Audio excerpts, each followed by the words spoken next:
Once again, knife cuts, Chef Michael Gabriel. These are bell peppers, yellow, orange. They also have green, red, so multiple difference of colors when it comes to the fruit and the vegetables, okay? We're going to create some dice with our peppers. Now this shape is funny to actually get your dice from. So what we're gonna do is we're gonna take our chef's knife. It's the workhorse of the kitchen. It does it all, okay? Everything from chopping to slicing to dicing, this is your baby, okay? When you're dealing with peppers, you want to square it off. You want to cut off your top side round, as well as the stem, and then the bottom, okay? We're going to do the same thing with the orange.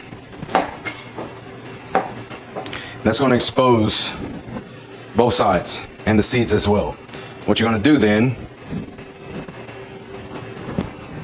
is you're going to take that, a slit right through, exposing the flesh, open it, and then start to peel it open. This is going to lay the pepper flat. You lay your knife flat against the flesh, and then you start to move with the pepper itself. This is how you remove the seeds. And this is called de-seeding the pepper. Now, if you want more peppers, you take these seeds and you drop them right into your garden, boom, boom, boom, boom, boom, and then you have 1,000 peppers, okay? But right now we only have 2. So, with that, now we have this left. This is the flesh. This is the edible portion, okay? You're gonna take that, cut it into the size that you want. Say, for example, we will do a large dice. On this one, we'll do a medium dice on that one. You wanna square off your fruit or vegetable, okay? And then you're gonna take, okay, right about there. We'll cut it in half just to make sure, right about there, okay. We'll square off everything so everything is uniformed, okay? And then we're going to start to cut our dice. Okay, those are your large dice. And you can also take this part as well. You want to use the entire pepper, okay? You don't want to waste any of your pepper. There you go, there you go. If the cuts have to be uniformed, then you want to keep these for presentation, for garnish, for the eye appeal. If they're rough cut, you can use these for sauces, developing flavors, for purees, ragouts, things of this sort, okay? But all of the pepper is usable. The seeds all the way down to the stem, which is the only thing that's really not usable. If you want to use the stem, throw it in a stock, but the entire fruit is edible, okay? I'm gonna do the same thing with the orange bell.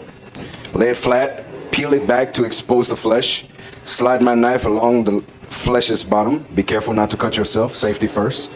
Taking out the seeds, leaving the flesh exposed, okay?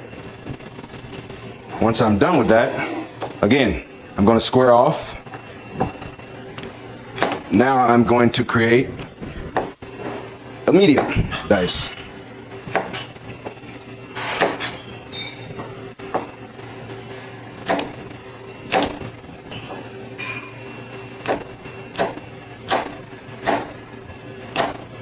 There we go. You don't want those. Okay. So you can see the difference. Okay. This is our large. These are our medium. Okay. And I'll create a small dice here in a second. Okay. But this is what you get with good knife cuts. You have your scrap cuts that can be used for sauces and flavorings, for rices to soups. You have your garnishes, or your straight precision cuts that can be used for everything from garnish to actual plate up presentation for service. And then you have your seeds, where you start from scratch. From seed to table, from farm to table. You grow your seed and you produce your peppers in your own garden, okay? And there you have it, large and medium dice with Chef Michael Gabriel.